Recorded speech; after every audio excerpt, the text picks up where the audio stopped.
everybody. Welcome to Project Debrief. Hi, everybody. Welcome to Project Debrief. Okay. Are you ready to dive deep? Always. All right. Well, this one's a little bit different, a little bit strange. Yeah. You ever watch those movies or TV shows with animals doing these crazy tricks?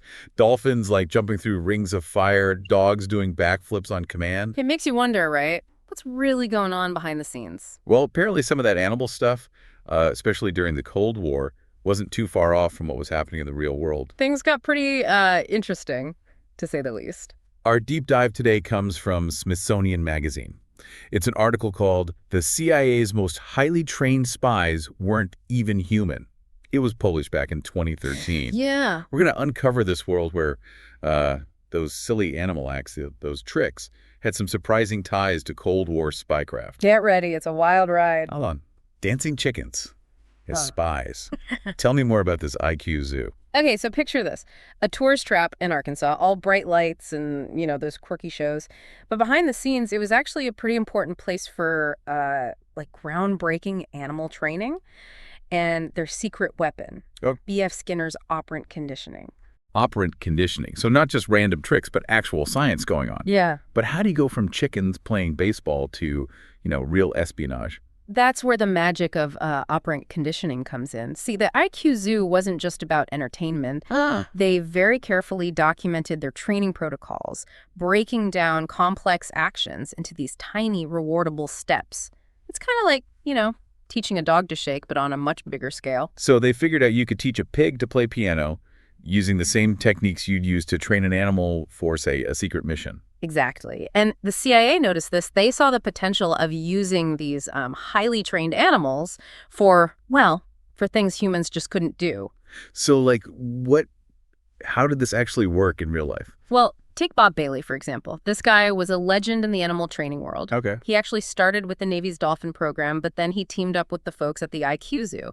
Bailey truly believed you could train any animal. Any animal, even like a goldfish. Well, he even claimed to have trained a spider to react to a laser pointer. What? But even more impressive than that was his work with coyotes out in the Mojave Desert. No leashes, no treats, just strategically placed dead rabbits in white cloths. Pure manipulation of the environment. Okay, that's some serious next-level conditioning. So if he can train a coyote in the wild, imagine what he could do with, a raven, right? You're reading my mind. The CIA was very interested in ravens for a project cleverly named the Raven Project. Ravens? Yeah. What made them such good candidates for espionage? Well, they're incredibly intelligent, they're strong, and they have a knack for recognizing patterns. Plus, they can carry things. Perfect for, delivering a tiny listening device to, a specific location using laser targeting. Hold on. Laser-guided ravens dropping bugs. This is straight out of a spy movie. Kinda is, isn't it? There's even a rumor that Bailey actually smuggled a raven onto a commercial flight in a map case.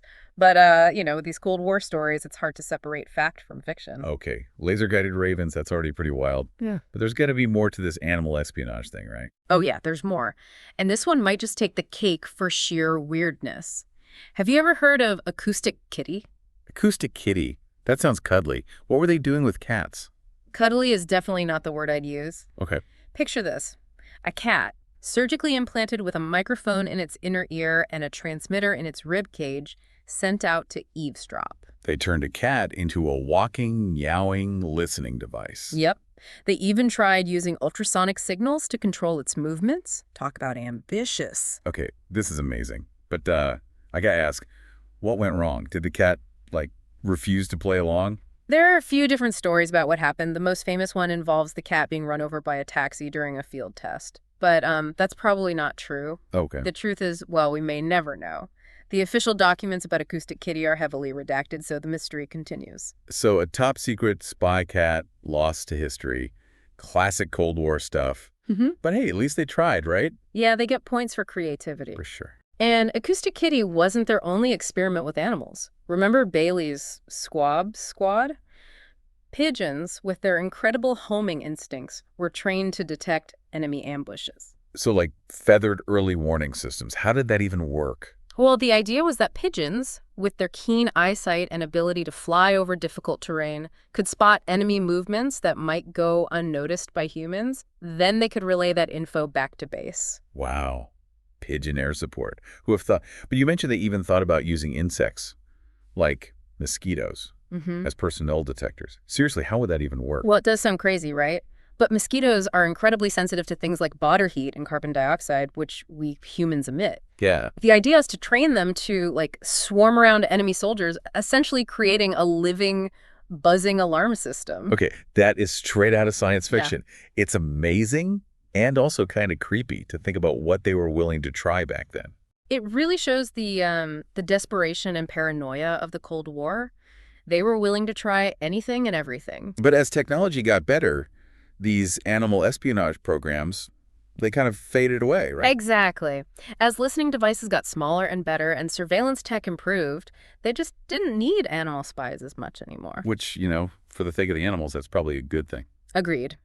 But they did leave their mark. They offer us a fascinating peek into a time when science, entertainment, and national security, they all kind of blended together. And, when the animal kingdom was seen as this potential source of, strategic advantage. It makes you wonder, in our age of drones and satellites and AI, could we ever see a comeback for animal spies? That's a good question. On the one hand, technology has come a long way. It surpassed animals in many ways. Right. But animals have these unique abilities that technology may never fully replicate, right? Yeah, like their agility, their senses, that ability to just blend in. Those are still valuable, Yeah. even in a world that's full of technology.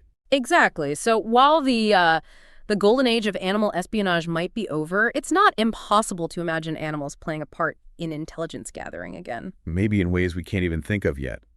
Who knows, maybe the future of spying involves cybernetically enhanced pigeons or bioengineered insects with, like, surveillance power straight out of a sci-fi movie. That's an interesting thought. Kind of unsettling, but interesting. But it just goes to show that espionage is always changing, always pushing those boundaries. Okay, this is already blowing my mind, but let's rewind for a second. I want to go back to the IQ Zoo and figure out how they took entertainment and turned it into something that caught the attention of the CIA. Let's dive back in. What's so fascinating about the IQ Zoo is that they weren't just about putting on a good show.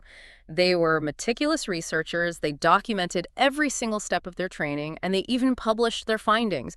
They weren't just animal trainers, they were scientists pushing the limits of what you could do with operant conditioning. So more than just those quirky acts, they were building a whole system for understanding animal behavior and how to, manipulate it. And that's what got the CIA's attention. Precisely. They saw the potential of that system for training animals to do more than just entertain. They saw the potential for espionage. But I'm still kind of stuck on this whole operant conditioning thing. Can you break it down for me? Like, explain it like I'm 5. Sure. Think about teaching a dog to fetch. You start with these small, easy steps, and you reward the dog for each step it does right. Eventually, the dog learns the whole sequence. That's operant conditioning, basically. So, like, with enough patience and the right rewards, you can teach a dog to fetch, a chicken to play baseball, or a raven to deliver a listening device. That's the idea, but the real key is understanding what motivates the animal and using rewards that are meaningful to them. The IQ Zoo, they had this down to a science, and they were using it with all kinds of animals. Like a crazy amount of animals. We're talking chickens, pigs, raccoons, even like macaws, right? You name it, they probably trained it, and they weren't afraid to get creative. They even trained a bull to pull a tablecloth off a table without breaking anything. They called him Laro Larry. What? Yeah, he became a big star. Okay, a tablecloth snatching bull. That's pretty impressive. But how did they make the jump from entertainment to advertising? Well, their success with the IQ Zoo, it got the attention of businesses that wanted to do, like, really unique marketing campaigns. So like animal influencers Yes. back in the day. Yeah, kind of like that. They had this rabbit named Buck Bunny that they trained to put coins into a piggy bank. He became the face of Coast Federal Savings Bank. So they were training animal celebrities. Yeah. This IQ Zoo is even more wild than I first thought. It really was a one-of-a-kind place, a mix of science, entertainment, and marketing. And, it played this crucial role in connecting the world of animal entertainment to the world of Cold War espionage. Okay, so we've got the IQ Zoo setting the stage with their amazing training techniques. Then we've got Bob Bailey, the animal whisperer, pushing the limits with coyotes and dolphins. This is where things get really interesting, right? Right. Bob Bailey wasn't just a brilliant trainer, he was a visionary.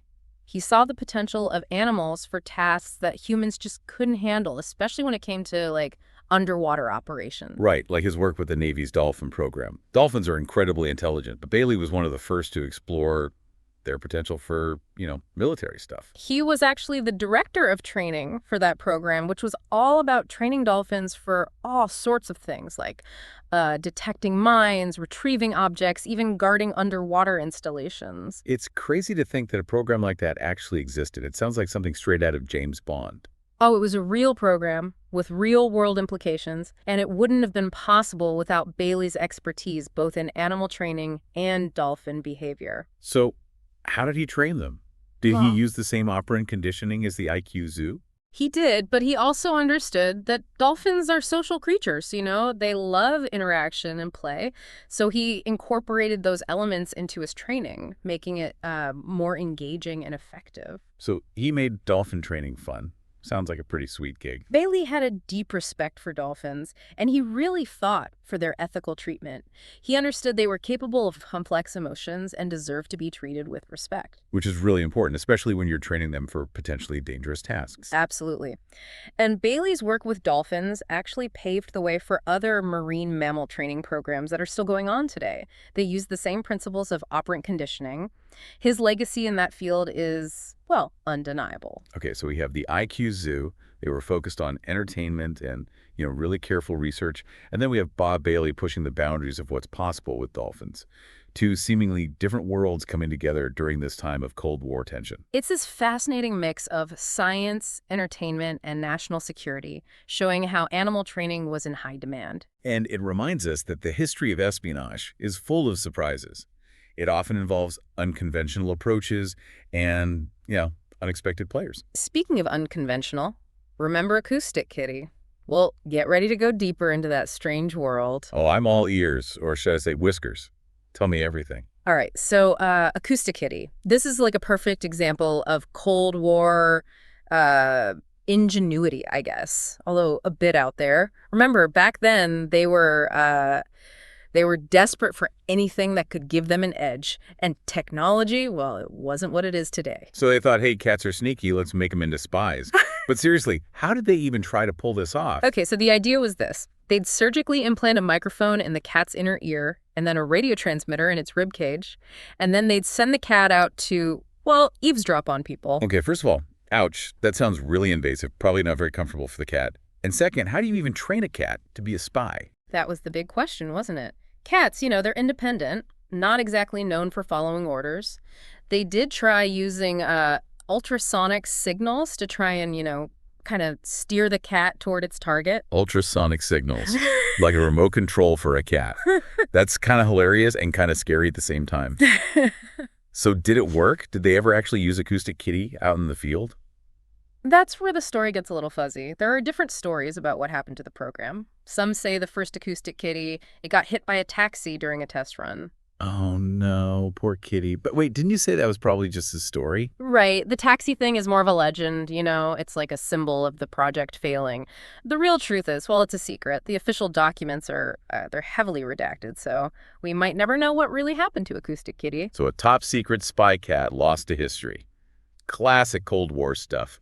But hey, at least they tried, right? Yeah, gotta give them points for creativity. For sure. And Acoustic Kitty wasn't their only time experimenting with animals. Remember Bailey's Squab Squad? Pigeons, with their crazy good homing instincts, were trained to detect ambushes. Hey, so they were like feathered early warning systems. How'd that even work? The idea was that pigeons, with their really sharp eyesight and ability to fly over, tough terrain, could spot enemy movements that humans might miss, and then they'd relay that information back to base. Wow. Pigeon air support, that's amazing. But you also mentioned using insects, like mosquitoes, right? Mm-hmm. As personnel detectors. Seriously, how would that even work? It does sound crazy, doesn't it? But mosquitoes, they're incredibly sensitive to things like body heat and carbon dioxide, which we give off a lot of it. Right. So the idea was to train them to swarm around enemy soldiers, essentially creating a living, buzzing alarm system. Okay, now that is straight out of a sci-fi movie. Yeah. It's both amazing and kind of creepy to think what they were willing to try back then. Yeah, it really shows the desperation and the paranoia, I guess, of that time, that Cold War era. They were willing to try just about anything. But as technology advanced, these animal espionage programs, They kind of disappeared, right? Yeah, exactly. As listening devices became smaller and more sophisticated and surveillance technology, well, as that improved, they just didn't need animal spies as much anymore. Which, for the animal's sake, is probably a good thing. I agree. But, those programs, they left a legacy. They give us this really fascinating glimpse into a time when science and entertainment and national security, they were all intertwined. And, well, when the animal kingdom was seen as this potential source of, strategic advantage. It makes you wonder, in this age of drones and satellites and, artificial intelligence, could we ever see animal spies make a comeback? That's a really interesting question. Technology has come so far. It's surpassed animals in many ways. Right. But animals have these unique abilities that technology might never fully replicate. Yeah, their agility, their senses, their ability to just blend in, those are all still valuable, even with all the technology we have. Exactly. So while the heyday of animal espionage might be over, it's not totally impossible that animals could play a part in intelligence gathering again someday. Maybe in ways we can't even imagine right now. Who knows? Maybe the future of spying involves, like, cybernetically enhanced pigeons or bioengineered insects that have these surveillance powers, like something out of a sci-fi movie. That's an intriguing thought, kind of unsettling but intriguing. But it just shows that espionage, it's always changing, always pushing the limits. Okay, this is already blowing my mind. Yeah. But let's go back to the IQ Zoo for a minute. I want to understand how they took entertainment and made it into something that, caught the eye of the CIA. Let's do it. What's fascinating about the IQ Zoo is that they weren't just about putting on a good show. They were very meticulous researchers. They documented every single step of their training process, and they even published their findings. They weren't just animal trainers, they were scientists, pushing the limits of what was possible with operant conditioning. So it was more than just quirky acts. They were building a whole system for understanding animal behavior and how to, manipulate it. And that's what got the attention of the CIA. Precisely. They saw the potential of that system for training animals to do more than just entertain. They saw the potential for espionage. Okay, but I'm still kind of stuck on this whole operant conditioning thing. Can you break it down for me? Like, explain it like I'm 5 years old. Sure. Think about teaching a dog to fetch. You start with these small, achievable steps, and you reward the dog for each step they get right. Eventually, the dog learns the whole sequence. That's operant conditioning in a nutshell. So, like, with enough patience and the right rewards, you can teach a dog to fetch, a chicken to play baseball, or a raven to deliver a listening device. Yeah, that's the basic idea, but the key is understanding what motivates the animal and using rewards that are meaningful to them. And the IQ Zoo, well, they were experts at this, and they were applying it to all sorts of animals. Like a crazy number of animals. We're talking chickens, pigs, raccoons, even like macaws, right? You name it, they probably trained it, and they weren't afraid to get creative. They even trained a bull to snatch a tablecloth off a table without messing up the place settings. They called him Larry. What? Yeah, he became a huge attraction. Okay, tablecloth snatching bull, that's impressive. But how do they move from entertainment to advertising? Well, their success with the IQ Zoo, it got the attention of businesses looking for, like, really unique marketing campaigns. So like animal influencers back in the day. Yeah, you could say that. Yeah. They trained a rabbit named Buck Bunny to put coins in a piggy bank. And he became, well, the face of Coast Federal Savings Bank. So they were training animal celebrities. This IQ Zoo is even more fascinating than I thought. It was a unique place, that's for sure. A mix of science, entertainment, and marketing savvy. And it played this crucial role in connecting the world of animal entertainment to the shadowy world of, Cold War espionage. Okay, so we've got the IQ Zoo setting the stage with their awesome training techniques. Then we've got Bob Bailey pushing the boundaries of what's possible with dolphins. Two very different worlds coming together in this era of Cold War tension. It's a fascinating intersection of science, entertainment, and national security. It shows how much they needed animal training expertise back then. And it's a reminder that the history of espionage is full of surprises. It often involves these unconventional approaches and, unexpected players. And speaking of unconventional, remember Acoustic Kitty? Well, get ready to dive even deeper into that weird and wonderful world. Oh, I'm all ears. Or should I say whiskers? Tell me everything. All right, so Acoustic Kitty. This is a prime example of Cold War ingenuity, although a bit out there, Back then, the CIA, they were desperate for any advantage they could get. And technology, well, it wasn't quite what it is today. So they thought, hey, cats are sneaky, let's turn them into spies. But really, how did they even think they could make this work? Well, the plan was to surgically implant a microphone in the cat's inner ear and a radio transmitter in its rib cage. And then they'd send the cat out to eavesdrop. Okay, first of all, that sounds really invasive and probably not very comfortable for the poor cat. And second, how do you even train a cat to be a spy? Cats are known for doing their own thing. That was the million-dollar question, wasn't it? Cats are, notoriously independent and not exactly known for following orders. They did try using ultrasonic signals, kind of like a remote control, to try and steer the cat towards its target. Ultrasonic signals. Like a remote control for a cat. That's both hilarious and a little bit terrifying. So, did it work? Did they ever actually use Acoustic Kitty in the field? Well, that's where the story gets a bit, murky. There are different accounts of what happened to the program. Some say the first Acoustic Kitty met a tragic end, hit by a taxi during a field test. Oh no, the poor cat. But wait, didn't you say that was probably just a story? Yeah, the taxi story is more of a legend, really. It's kind of symbolic of the project's perceived failure. The truth is, well, it's shrouded in secrecy. The official documents are heavily redacted. We might never know what really happened with Acoustic Kitty. So, a top-secret spy cat, lost to history. Classic Cold War mystery. But hey, at least they tried, right? They definitely get points for creativity. For sure. And Acoustic Kitty wasn't their only foray into the animal kingdom. Remember Bailey's Squab Squad? They trained pigeons, with those amazing homing instincts to detect enemy ambushes. Wait, so they were like feathered early warning systems? How did that even work? Well, the idea was that pigeons, with their sharp eyesight and their ability to fly over difficult terrain, could spot enemy movements that might go unnoticed by humans, and then they could, relay that information back to base. Wow, so pigeon air support. Who would have thought? But you also mentioned they even considered using insects, like mosquitoes, as personnel detectors. Seriously, how would that work? It does sound a bit crazy, right? But mosquitoes are incredibly sensitive to things like body heat and carbon dioxide, which, well, humans emit a lot of. Yeah. So the thinking was you could train them to swarm around enemy soldiers, basically creating a living, buzzing alarm system. Okay, that's straight out of a sci-fi movie. Yeah. It's amazing and a little bit unsettling to think what they were willing to try back then. It really speaks to the desperation and paranoia of the Cold War. They were willing to explore every possible option, no matter how outlandish it seemed. But as technology got better, these animal espionage programs, they kind of faded away. Exactly. As listening devices got smaller and more sophisticated and surveillance technology improved, the need for animal spies just, it diminished. Which, from an animal welfare perspective, is probably for the best. I agree. But the legacy of these programs, it remains. It gives us a glimpse into a time when science, entertainment, and national security, they were all kind of blurred together, and the animal kingdom was seen as this potential source of strategic advantage.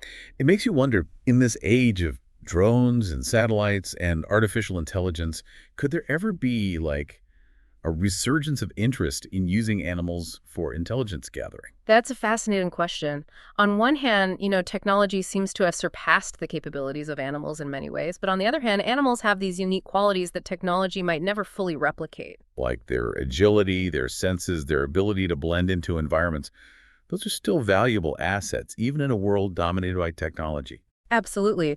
So while the golden age of animal espionage may be over, it's not entirely impossible that we might see animals playing a role in intelligence gathering again someday. Perhaps in ways we can't even imagine yet. Thanks. Who knows, maybe the future of espionage involves, like, cybernetically enhanced pigeons or bioengineered insects with surveillance capabilities straight out of a sci-fi movie. It's a thought-provoking and perhaps slightly unsettling thought, isn't it? But it just goes to show that the world of espionage is always evolving, always pushing the boundaries of what's possible. Okay, so we've talked about the kind of, like, the big picture stuff, but let's zoom in a little bit. I want to go back to Acoustic Kitty and, really understand the challenges the CIA faced when they tried to turn a cat into a walking, meowing listening device. Ah, yes. The technical hurdles of Acoustic Kitty, remember, this was the 1960s. Technology for miniaturization and remote sensing was in its very early stages. So trying to fit all that equipment into a cat must have been a real challenge. It was a huge challenge. They had to figure out how to implant a microphone that was sensitive enough to pick up conversations, but small enough to fit inside a cat's ear canal. And then there was the transmitter. It had to be powerful enough to send a clear signal, but also small enough so it wouldn't bother the cat or make it hard for it to move around. And then there's the power source. You can't just plug a cat into an outlet. Did they even have tiny batteries back then? Battery technology is another big hurdle. The batteries back then were big and clunky and didn't last very long. They had to find a balance between battery size and power and how long it could operate. So it sounds like they were really pushing the limits of what was technologically possible. They were definitely pioneers in many ways. And while Acoustic Kitty might be seen as a failure, the things they learned from that project, they helped advance miniaturization and bioengineering, which have applications way beyond espionage. So even though Acoustic Kitty didn't quite work out, it helped pave the way for other innovations down the line. Absolutely. It's a reminder that sometimes even the craziest ideas can lead to unexpected breakthroughs. Okay, we've talked about the technical challenges, but what about the training? How did they try to control the cat's movements? Well, the idea was to use those ultrasonic signals, like a remote control for the cat. They hoped they could guide the cat towards its target and then, activate the microphone to record conversations. But, as we've already talked about, cats are pretty independent. Did they really think they could make a cat follow orders? It was a long shot, for sure. Cats aren't exactly known for their obedience, and even if they could get the cat to the right spot, there was no guarantee it would stay there long enough to pick up any useful information. Plus, there's the whole distraction factor. I mean, a cat's probably more interested in chasing a laser pointer or a string than sitting still and eavesdropping. Exactly. There were just too many things that couldn't control. In the end, the project was probably doomed from the start. But it shows their creativity, right? And their willingness to push boundaries, even if those boundaries involve feline espionage. It does. And Acoustic Kitty wasn't the only program where they had, significant training challenges. Let's talk about the Raven project.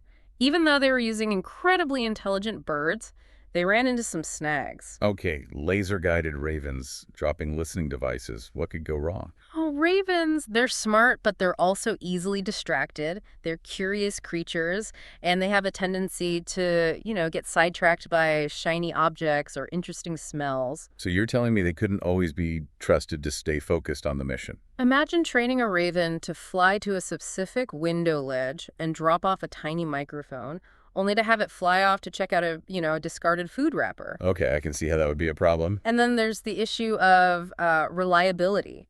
Even if you could train a raven to reliably deliver a device, there's no guarantee it would retrieve it afterward. So they were basically hoping a bird would act like a responsible courier. Pretty much. And as you can imagine, that didn't always go according to plan. It sounds like these animal espionage programs were as much about overcoming training challenges as they were about the technology itself. Absolutely. And those challenges, combined with the rapid advances in technology, eventually led to these programs being, phased out. It's kind of sad in a way, It'd be amazing to see a raisin skillfully delivering a top-secret message or a dolphin stealthily planting a listening device. It does sound like something out of a movie, doesn't it?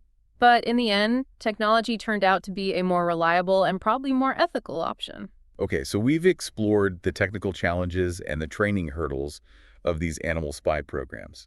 But before we wrap things up, I want to go back to the IQ Zoo for a moment. You mentioned that they were involved in training animals for espionage, but we haven't really talked about that part yet. You're right. Let's connect the dots between those dancing chickens and the world of Cold War spycraft. It's a link that often gets overlooked.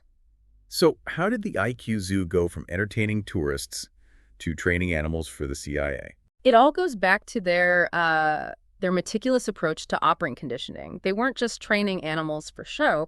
They were developing a system, a science, for shaping animal behavior. And that system got the attention of the CIA. So the CIA saw their work and thought, hey, these guys know how to make animals do amazing things. Maybe they can train them to be spies. Exactly. And the IQ Zoo was already working with a diverse range of animals, so they had the experience and the know-how to take on that kind of challenge. Okay, but how did they actually use their training techniques for espionage? What kind of tasks were they training animals to perform? Well, a lot of the specifics are still classified, but we know that they were involved in training animals for things like surveillance, reconnaissance, and even delivering small objects. So not just listening devices, but maybe other types of equipment too. It's certainly possible. They were exploring all sorts of potential applications, always pushing the boundaries of what was possible with animal training. It's incredible to think that a seemingly harmless tourist attraction played such an important role in the world of Cold War espionage. It's a reminder that the history of espionage is full of surprises, and that sometimes the most unexpected places can be hotbeds for innovation. And it's a testament to the ingenuity of the IQ Zoo trainers, who took their skills from the stage to the secret world of intelligence gathering. It is. Their work highlights the fascinating intersection of science, entertainment, and national security that really defined that era.